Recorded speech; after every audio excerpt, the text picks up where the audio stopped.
कहां तक हो गया था जी कल? पारस्परिक स्पंदन बता दिए थे, केवल परिभाषा तक लिखवाए। चलो ठीक है, इससे ज्यादा जानने की जरूरत भी नहीं है उसमें। तो पारस्परिक स्पंदन में हमने क्या देखा? पारस्परिक स्पंदन क्या था?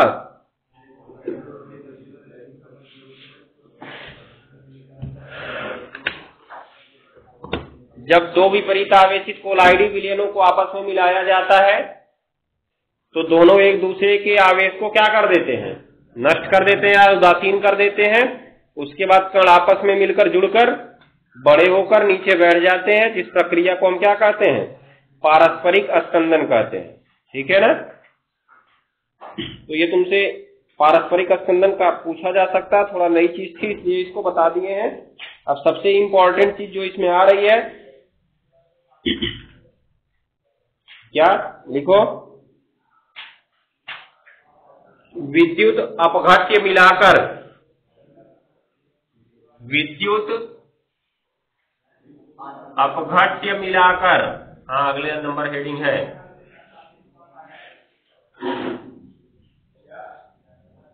विद्युत अपघट्य मिलाकर, यही सबसे इंपॉर्टेंट हेडिंग है, ध्यान दिए रहना इस खंड की, वेरी इंपॉर्टेंट लिख देना। इसमें तुम्हारा बाकी ऊपर का तो पूछा नहीं जाएगा, पारस्परिक स्पंदन मान लो पूछा जा सकता है एक नंबर में परिभाषा, लेकिन ये सबसे इंपॉर्टेंट है, मान के चलो फिक्स है। ठीक, तो इसको हम लोग पढ़ भी चुके हैं, समझ भी चुके हैं कि विद्युत अपघट्य मिलाने से स्पंदन क्यों होता है, क्योंकि विद्युत अपघट्य क्या करेगा?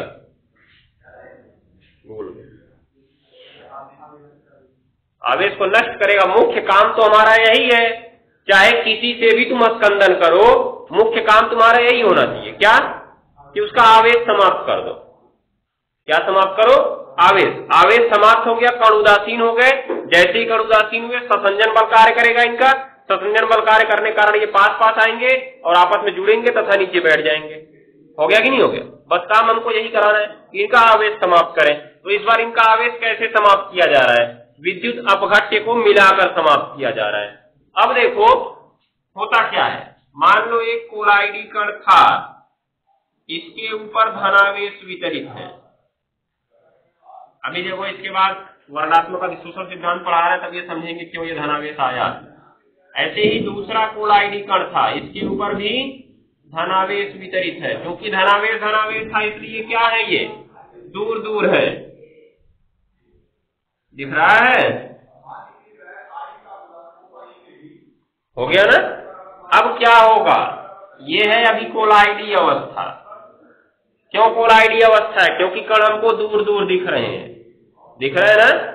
हमने इसमें मिला दिया विद्युत अपघट्य। क्या मिला दिया जी? विद्युत अपघट्य मिला दिया। तो अब देखने वाली बात है, विद्युत अपघट्य जब मिलाते हो तो कोई भी विद्युत अपघट्य, क्या होता है विद्युत अपघट्य? विद्युत रसायन में इसको हम लोग पहले ही पढ़े हैं। विद्युत अपघट्य क्या होता है? जो गलित अवस्था अथवा जलीय विलयन में विद्युत के सुचालक होते हैं, विद्युत अपघट्य कहलाते हैं। किस विलयन में? जलीय विलयन या गलित अवस्था में। ठोस अवस्था में नहीं होते हैं। जैसे नमक ले लो, नमक जब तक ठोस अवस्था में है तब तक विद्युत का प्रवाह नहीं होगा, क्योंकि वो किस रूप में रहेगा? NaCl के रूप में रहेगा। तो Na+ किससे जुड़ा रहता है? Cl- से। जब ये उदासीन है तो किसी की ओर जाएगा? नहीं जाएगा। जब किसी इलेक्ट्रोड की ओर नहीं जाएगा तो आयन चलेंगे नहीं। जब आयन नहीं चलेंगे तो धारा का प्रवाह होगा क्या? नहीं होगा। हमने बताया था धारा प्रवाह के लिए सबसे मोस्ट इंपॉर्टेंट चीज क्या है? धारा का प्रवाह कब होगा?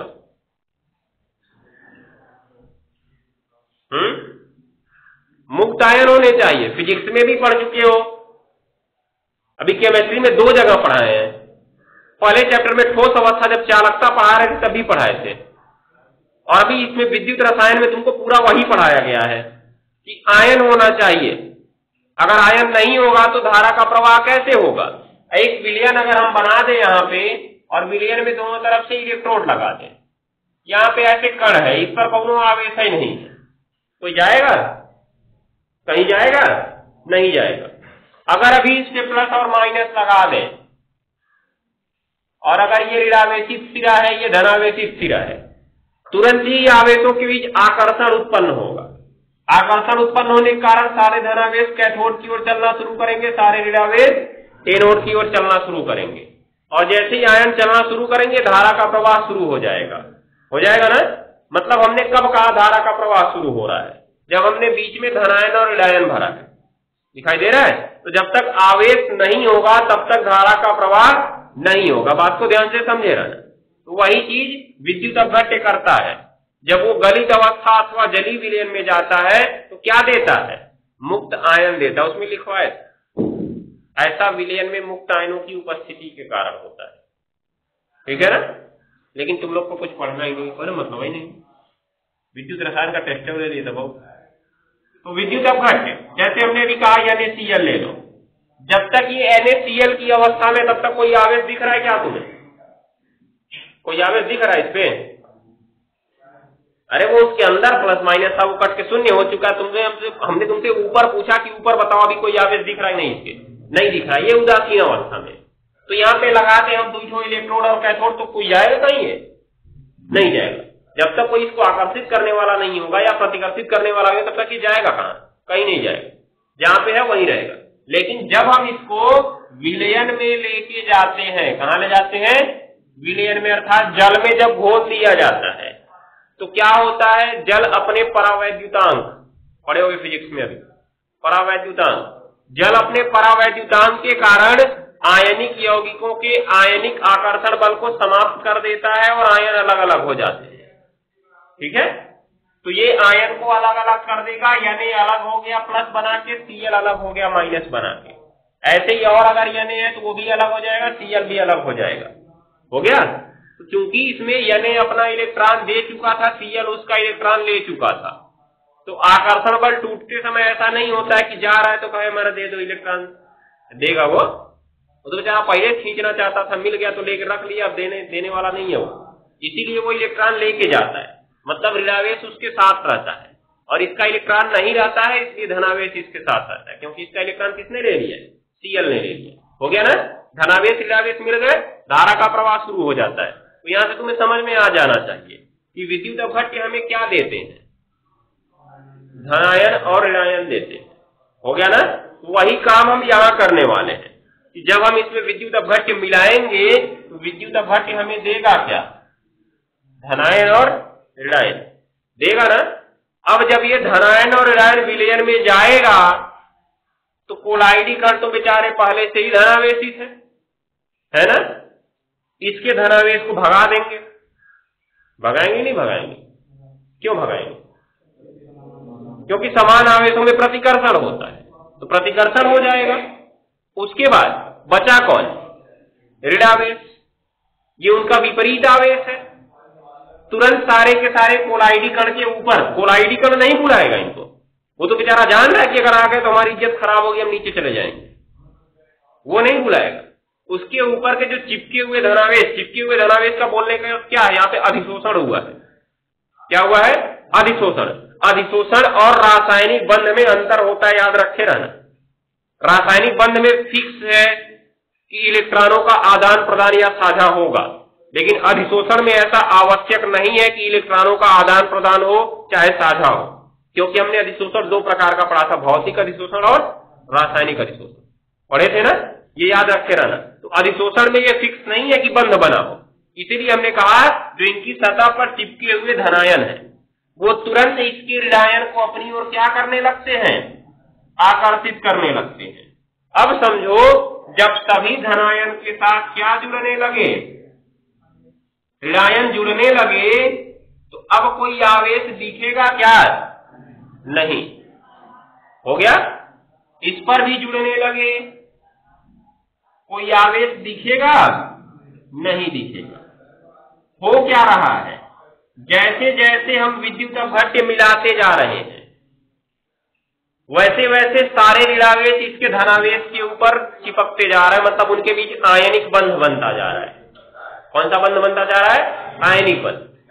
और ये सारे के सारे उदासीन होने लगे। अब जब उदासीन होने लगे तो भारी होंगे, क्योंकि जब ये चिपक रहा है किनारे किनारे, भारी नहीं होंगे ये। और जब भारी होंगे तो इनकी गतिज ऊर्जा क्या होगी? कम होगी।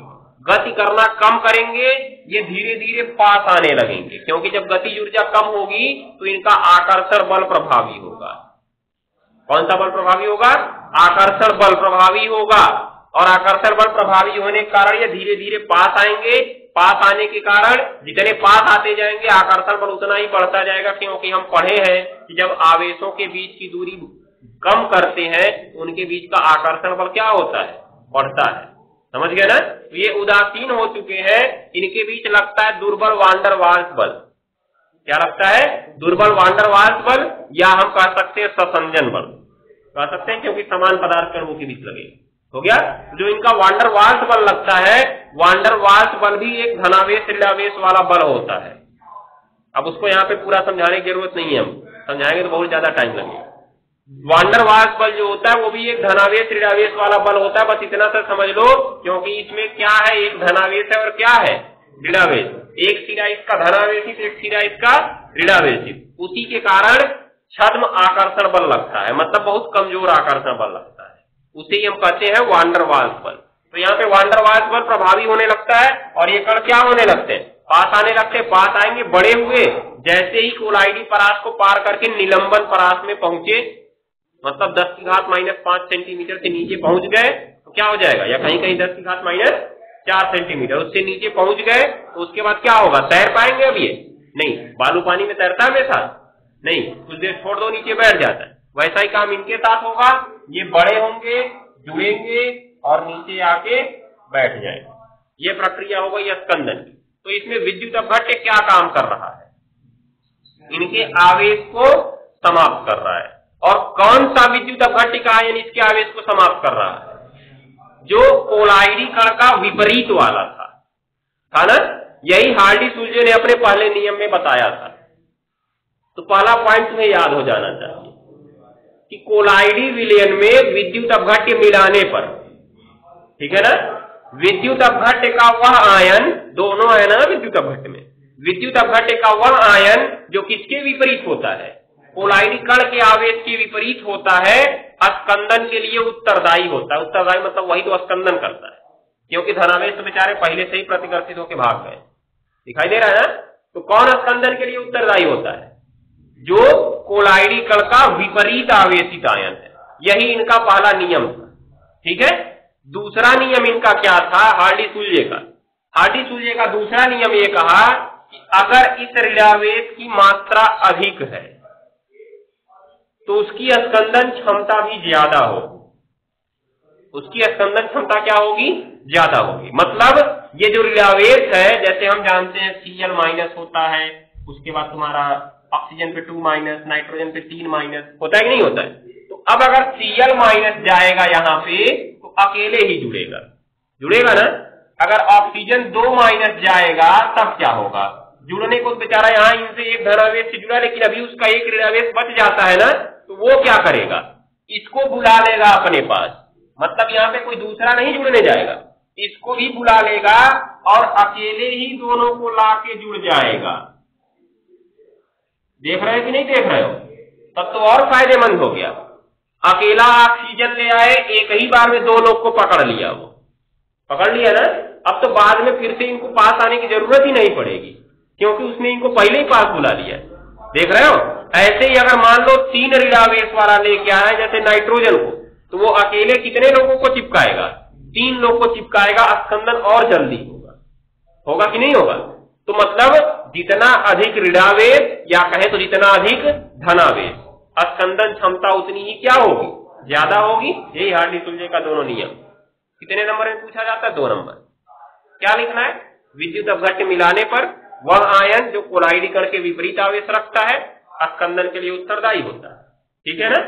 और आयन पर जितना अधिक आवेश होगा, उसकी अणुओं से जुड़ने की क्षमता उतनी ही क्या होगी? अधिक होगी, और उसकी स्कंदन क्षमता भी उतनी ही अधिक होगी। बस 4 लाइन का नियम है, 2 नंबर में पूछा जाए। टिप्पणी इस पे पूछी जाती है कि हार्डी-सुलजे का नियम पर टिप्पणी हो जाएगा। तो अब यहाँ पे हमने समझ लिया कि विद्युत अपघट्य मिलाने का प्रभाव क्या होता है, और विद्युत अपघट्य मिलाने के प्रभाव को हार्डी सुलझे ने किस प्रकार से एक नियम बना दिया, इसको हमको समझ लिया हमने। बस इसको कॉपी में उतार लेना है और आगे बढ़ जाना है। शुरू करो आगे।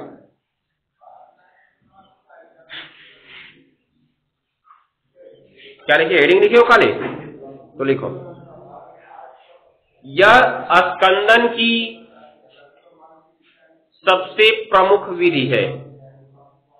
यह स्कंदन की सबसे प्रमुख विधि है।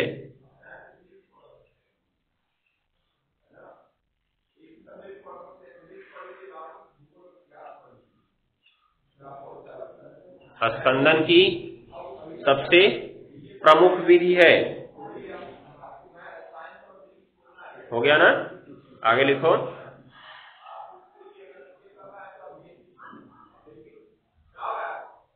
देखो लाइन छोड़ के लिखना नीचे, जब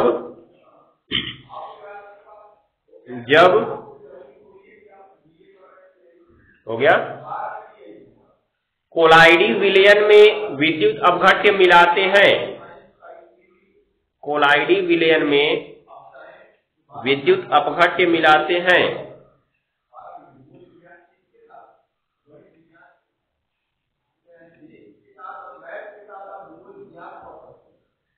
क्या लिखे? कोलाइडी विलयन में विद्युत अपघट्य मिलाते हैं। हो गया, कोलाइडी विलयन में विद्युत अपघट्य मिलाते हैं तो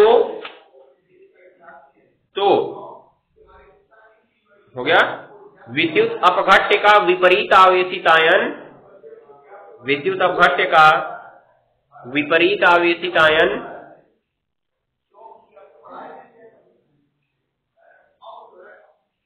विद्युत अपघट्य का विपरीत आवेशितायन हो गया कोलाइडी कण के आवेश को समाप्त कर देता है।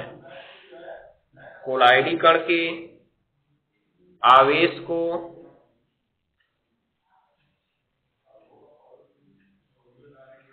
समाप्त कर देता है।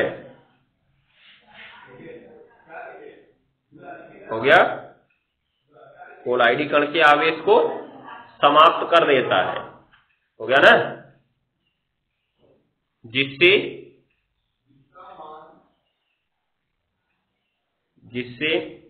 कण उदासीन होकर पास पास आ जाते हैं और अस्कंदित हो जाते हैं। अब इतना क्या लिखवाया जाए, मतलब बड़े कण का रूप धारण करके नीचे बैठ जाते हैं। स्कंदन हम लोग पीछे ही समझ चुके हैं, तो क्या लिखे? कोलाइडी कण पास पास आकर अस्कंदित हो जाते हैं। हो गया ना? जिससे कण उदासीन होकर, आगे क्या बोले? उदासीन होकर पास पास आकर अस्कंदित हो जाते हैं। उदासीन होकर पास पास आकर अस्कंदित हो जाते हैं। अब हमने समझ लिया कि ऐसा कैसे हुआ था, ठीक है ना? अब यही प्रक्रिया हम ऋणात्मक कोलाइड के लिए कर सकते थे कि मान लो कोलाइडी कण पर ऋणावेश होता, तब कौन आता उस पर चिपकने के लिए? तब धनावेश चिपकने के लिए आता ना। इसी प्रकार उस पर जितना अधिक धनावेश होता उतना ही ज्यादा लोग को एक साथ जोड़ता ना, और इतने ज्यादा लोग को एक साथ जोड़ता, कण एक बार में उतने बड़े हो जाते होता और जल्दी से नीचे बैठ जाते। होगा कि नहीं होगा? आगे लिखो, कहां तक लिखे?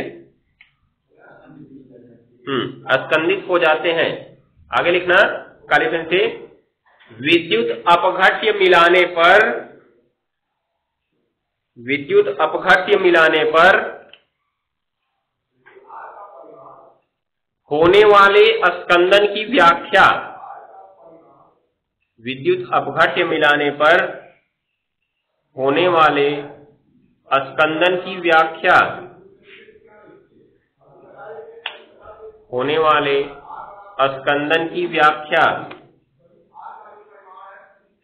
होने वाले स्कंदन की व्याख्या हो गया हार्डी सुलझे के नियमानुसार की जा सकती है।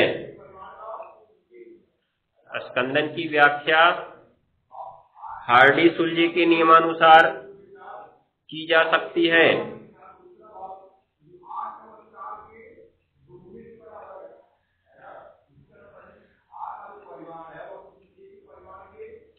हो गया। अब नीचे लिखो इंडिकेट हेडिंग हार्डी-सुलजे का नियम, वेरी वेरी इंपॉर्टेंट लिख देना इसके ऊपर। हार्डी-सुलजे का नियम, ये वैज्ञानिक थे जिन्होंने एक नियम दिया था।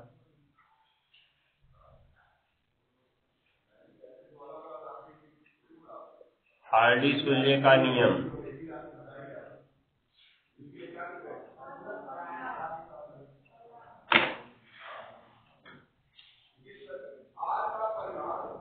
हो गया। तो लिखो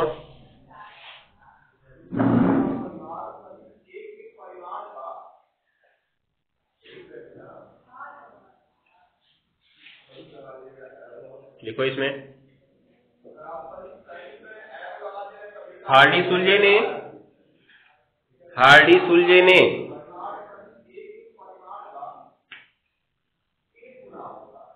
विद्युत अपघट्य मिलाने पर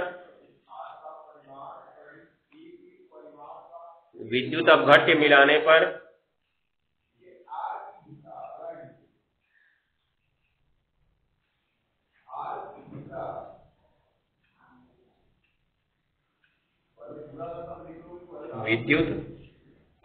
मिलाने पर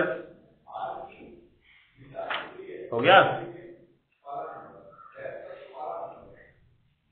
होने वाले स्कंदन की व्याख्या के लिए निम्नलिखित नियम दिया। होने वाले स्कंदन की व्याख्या के लिए निम्नलिखित नियम दिया। मतलब एक प्रकार से खाली हम लोग को ये मूर्ख बनाए हैं, कौन नया नियम बताए का है? इतना तो खुद जानते हो कि धनावेश है उसके ऊपर ऋणावेश चिपकेगा तभी उदासीन होगा। तो बस यही बता दिए कि जो विद्युत अपघट्य का आयन है विपरीत आवेश रखता है वही उदासीनता का कारण बनेगा। ये कौन सा नियम है? कुछ नियम बताए उसे कि इस कारण से बताएंगे। ये तो बस इतना बता दिए तो सब लोग जान रहे हो, बस थोड़ा सा ध्यान दो तो सब लोग जानते हो, क्योंकि इसके ऊपर धनावेश है, जब ऋणावेश चिपकेगा तभी तो उदासीन होगा।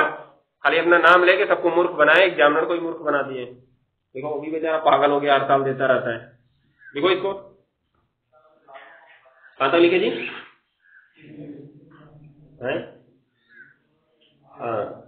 व्याख्या के लिए निम्न नियम दिया हो गया ना। पहला नंबर नियम में पहला नंबर कोलाइडी विलयन में अभी चाहे होते हैं ना, तो ये परिभाषा मतलब जो ऊपर स्कंदन का लिखवाया ना कि विद्युत अपघट्य मिलाने के बाद स्कंदन हो जाता है, वहीं पे इसको लिखवा दिए होते। लेकिन अगर वहीं पे लिखवा दिए तो नियम का आनंद नहीं आता तब, इसीलिए हमने वहां पे थोड़ा सा तरीका बदल दिया। क्या लिखे इसमें? कोलाइडी विलयन में विद्युत अपघट्य मिलाने पर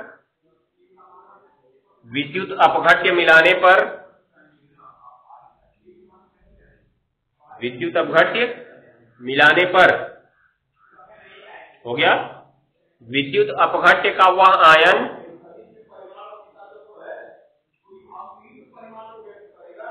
विद्युत अपघट्य का वह आयन जो कोलाइडी कण के विपरीत आवेश रखता है, जो कोलाइडी कण के विपरीत आवेश रखता है, कोलाइडी कण के विपरीत आवेश रखता है, कोलाइडी कण के विपरीत आवेश रखता है। हो गया? विपरीत आवेश रखता है, स्कंदन के लिए उत्तरदायी होता है, स्कंदन के लिए उत्तरदायी होता है, स्कंदन के लिए उत्तरदायी होता है। हो गया? आगे काली पेन से लिख लेना, स्कंदन के लिए उत्तरदायी इस आयन को, स्कंदन के लिए उत्तरदायी इस आयन को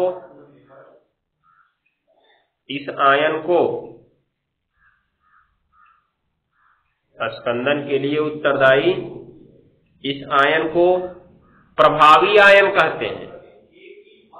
प्रभावी आयन कहते हैं। अब देखो यहां पर जो हमारा धनात्मक कोलाइड था, इसके लिए प्रभावी आयन का काम किसने किया? विद्युत अपघट्य के ऋण आयन में।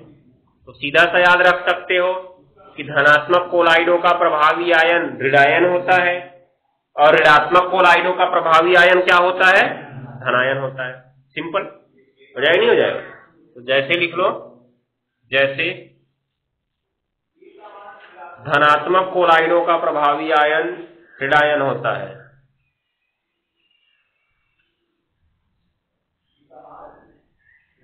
धनात्मक कोलाइडों का प्रभावी आयन ऋणायन होता है, ऋणायन होता है।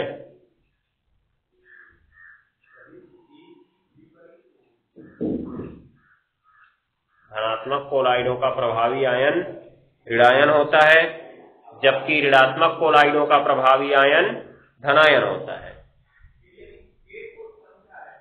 धनायन होता है। धनायन कोई भी हो सकता है, उससे हमसे मतलब नहीं, बस उसे विद्युत अपघट्य से मिलना चाहिए। विद्युत अपघट्य से मिला वो प्रभावी आयन का काम करेगा। ठीक, क्या लिखे? ऋणावेशित कोलाइडों का प्रभावी आयन क्या होता है? धनायन होता है। दूसरा पॉइंट लिखो इनका, दूसरा पॉइंट, दूसरा पॉइंट, किसी विद्युत अपघट्य में, किसी विद्युत अपघट्य में, किसी विद्युत अपघट्य में प्रभावी आयन पर आवेश जितना अधिक होगा, प्रभावी आयन पर आवेश जितना अधिक होगा, प्रभावी आयन पर आवेश जितना अधिक होगा, अस्कंदन क्षमता उतनी ही अधिक होगी। अस्कंदन क्षमता उतनी ही अधिक होगी। हो गया?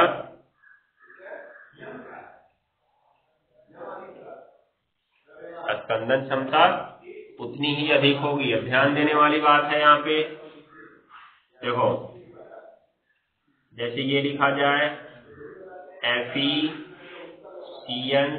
के ऊपर 4 माइनस, PO4 के ऊपर 3 माइनस, हो गया। उसके बाद SO4 के ऊपर 2 माइनस, NO3 के ऊपर माइनस, Cl के ऊपर माइनस। इसमें सबसे अधिक किसका होगा?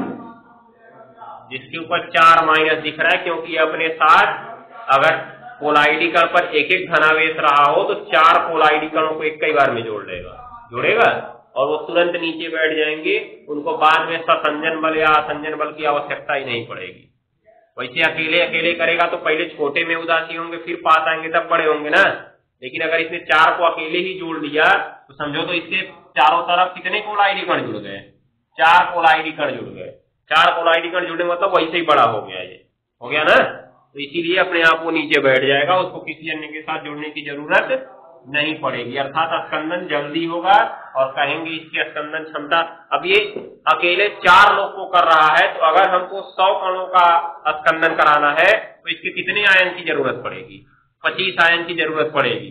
इसके कितने की जरूरत पड़ेगी? लगभग 34 की जरूरत पड़ेगी। इसके 50 की जरूरत पड़ेगी, इसके 100 की जरूरत पड़ेगी, पड़ेगी ना।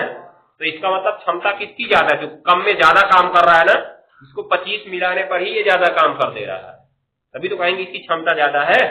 ध्यान में रखे रहना, तो इसकी क्षमता सबसे ज्यादा है, इसकी उससे कम, इसकी उससे कम, इसकी उससे कम, मान नहीं सबकी बराबर है, वो तो कम दिखा दो, कोई मतलब नहीं है। हो गया ना? नोट कर सकते हो। क्या लिखोगे? ये जैसे ऋणायनों की स्कंदन क्षमता का कौन सा क्रम? घटता क्रम। तो अगर घटता क्रम दर्शाना है तो बस आवेश देखना, मत देखना कि कितना बड़ा है कितना छोटा है, बस आवेश उसका देखो, बाकी का काम कर लो। ठीक, ऐसे धनायन वाले में देख सकते हो, जो थोरियम है वो 4+ बनाता है और तुम्हारा एल्यूमिनियम 3+ बनाता है, Ba 2+ बनाता है और यानी क्या बनाता है, प्लस बनाता है। तो ये धनायनों की स्कंदन क्षमता का घटता क्रम हो जाएगा। तो स्कंदन क्षमता के लिए हमको परमाणु या परमाणु समूह नहीं देखना है, उसके ऊपर क्या आवेश लगा है ये देखना है। जितना ज्यादा आवेश लगा होगा स्कंदन क्षमता उतनी ही क्या होगी, ज्यादा होगी, क्योंकि वो एक बार में उतने अधिक कोलाइडी कणों को जोड़ सकता है ना। अभी सोच रहे होगे कि अभी सर आपने तो बताया कि यहाँ पे देखो ये कोलाइडी कण है, यहाँ भी प्लस है, यहाँ भी प्लस है, यहाँ भी प्लस है, यहाँ भी प्लस है, तो चारों तो एक ही साथ 4 को अधिशोषित कर लेंगे, तो दूसरा क्यों आया। एक बात को ध्यान दो, ये जो आवेश आए हुए हैं चारों तरफ है और ये बेचारा जो अकेले जा रहा है उसके ऊपर अकेले 4- है, मतलब एक तो कण यहाँ से 4 ऋणावेश वाला अगर आया तो कहेगा हम यहाँ तुमको पकड़ रहे हैं, फिर जा रहे हैं इनको पकड़ेंगे, यहाँ इनको पकड़ेंगे, वहां उनको पकड़ेंगे, फिर तुम्हारे पास आएंगे। ऐसा करेगा क्या वो है। सल्फर को जब बंध बनाना होता है इससे ऑक्सीजन से, तो इसका जो बंध ऐसे बन गया यहां से और ये देख रहे हो ना, तो क्या इसमें सल्फर ऑक्सीजन से घूम घूम के बंध बनाने गया है। सल्फर एक जगह स्थिर है क्योंकि सल्फर की संयोजकता ज्यादा है, ऑक्सीजन की कम थी, इसलिए देखो ऑक्सीजन एक इधर से आ गया, एक इधर से, एक इधर से, एक इधर से, हर जगह से ऑक्सीजन घूम घूम के आया है ना। तो बात को ध्यान से समझना है यहाँ पे कि जिनकी संयोजकता कम होती है वो आके चिपकते हैं, जिनकी संयोजकता अधिक होगी वो एक केंद्र पर हो जाएगा। अर्थात ये जो 4- वाला है ना इससे जुड़ गया, अब इसका क्या ऐसे घूम के चिपक जाएगा क्या वहां पे, इसकी दिशा ही नहीं उधर, तो चिपकेगा कहां से। ये वाला जाके उसे चिपक पाएगा, ये जाके उसे चिपक पाएगा, ये जाएगा उसे चिपकेगा। अभी मान लो एक चीज है यहाँ पे, इसको हमने यहाँ से चिपका दिया, अब अगर हम कहें इसका सिरा इससे जोड़ना चाहते हैं, जोड़ लेंगे कभी, मोड़ लेंगे, इधर जोड़े इधर खुल गया, दिखाई दे रहा है, मतलब एक जगह जोड़ने के चक्कर में दूसरा खुल जाएगा, दिख रहा है। इसीलिए ये जो 4 ऋणावेश है ना ये इसको अकेले को नहीं संतुलित करेगा, बाकी 4 को पकड़ के लाएगा। एक इधर वाले को पकड़ लाया, एक अपने ऊपर इधर से पकड़ लाया, एक इधर पकड़ लाया, मतलब अकेले 4 लोग को ले आ दिया, यहाँ पे ले आ दिया कि नहीं ले आ दिया। ऐसे ही पता चला इसके बाद इधर 4- वाला आ गया, वो भी 4 लोग को कर देगा। कण देखो जल्दी जल्दी बड़े होने लगा है, होगा कि नहीं होगा। और कण जितना जल्दी बड़े होंगे उतना जल्दी नीचे बैठेंगे, और जितना जल्दी नीचे बैठेंगे स्कंदन उतना यह जल्दी होगा, तो फायदा भी हमको मिलेगा, होगा ना। तो इनको याद रखे रहना, जितना आवेश है उतने को एक साथ जोड़ेंगे ये, ठीक है, हो जाएगा।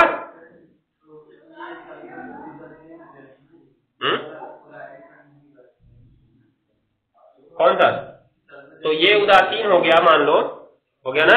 तो अभी तो इसके किनारे किनारे आवेश बचा हुआ है, अब वो आवेश सब संतुलित हो जाएंगे, सब किनारे किनारे आएंगे, सबके किनारे 4 आ जाएगा, देख रहे हो। इसके किनारे 4 आया, मतलब 4 को जोड़ रहा है, 4 चौका 16 एक पास आ गए, 16 में से मान लो 3 घटा दो, कितने 13 एक पास आ गए, 13 एक पास आके बहुत बड़ा रूप धारण कर लेंगे, करेंगे और एक ही बार में नीचे बैठ जाएंगे।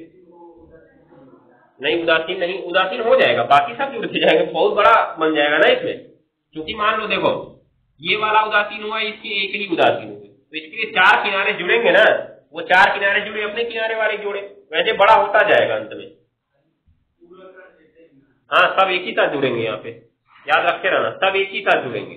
यहाँ पे हम नहीं कहेंगे कि मतलब पहले उदासीन होगा फिर पास आएगा, यहाँ पे वो अपने आप जोड़ के इनको उदासीन करता है, ठीक है, जोड़ने से ही वो बड़ा कण बना देता है, उसके बाद ये नीचे बैठ जाते हैं, समझ गए।